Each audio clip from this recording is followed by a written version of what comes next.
Basically আমাদের নিজেদের দ্বারা করা সম্ভব হচ্ছিল না।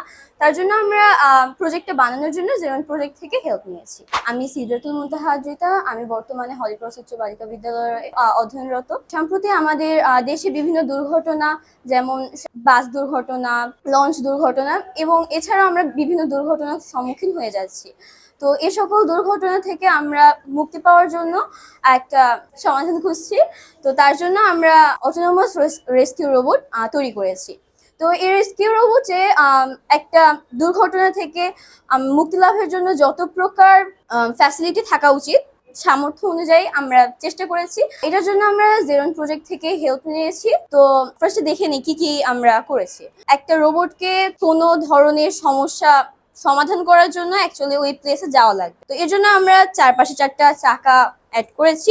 চাকাগুলোর সাথে মোটর অ্যাড করা, যেন এটা যে কোনো ডিরেকশনে যাইতে পারে। মোটরগুলোকে আবার ইলেকট্রিসিটি প্রডিউস করার জন্য আমরা এখানে ব্যাটারি রেখেছি। ব্যাটারিগুলা এই মোটর গুলোর জন্য 12 ভোল্টের যে ইলেকট্রিসিটি দরকার সেগুলো প্রডিউস করছে। এই মোটরগুলো বাদেও বিভিন্ন কম্পোনেন্টস আছে, সেগুলাকে ইলেকট্রিসিটি প্রডিউস করার জন্য এখানে একটা বাক কনভার্টার রাখা হয়েছে। এখানে বাক কনভার্টারটা এখান থেকে যে ইনপুট যেটা আছে সেটাকে রিডিউস করে এখানে যে সেন্সরগুলো আছে ওগুলোর জন্য প্রয়োজনীয় যে 5 ভোল্ট ইলেকট্রিসিটি আছে সেটাকে প্রডিউস করে। এখানে একটা চিপ আছে আমাদের সবকিছু কন্ট্রোল করার জন্য, পুরা রোবটটাকে কন্ট্রোল করার জন্য এই চিপ থেকে বিভিন্ন সিগন্যালগুলো বিভিন্ন সাইডে যাচ্ছে।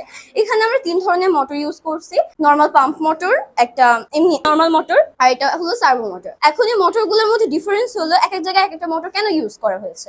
এই মোটরটা এখানে ইউজ করা হয়েছে কারণ এটা যে কোনো দিকে যেতে পারে। এটার সার্ভো মোটরগুলো হলো অ্যাকুরেসির জন্য নির্দিষ্ট অ্যাঙ্গেলে যেতে পারে, আর পাম্প মোটরটা পানি পাম্প করার জন্য ইউজ করা হয়েছে।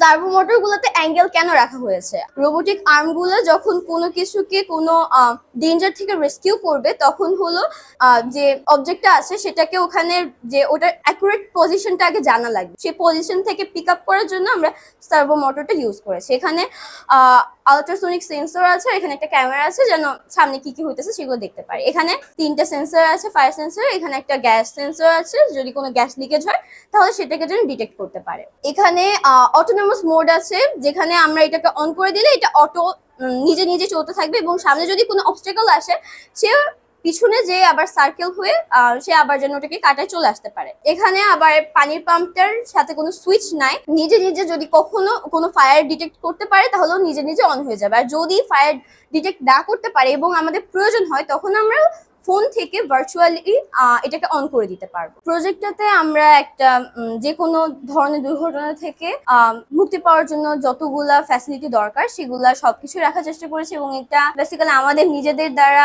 করা সম্ভব হচ্ছিল না। তার জন্য আমরা প্রজেক্টটা বানানোর জন্য জেরন প্রজেক্ট থেকে হেল্প নিয়েছি। Thank you.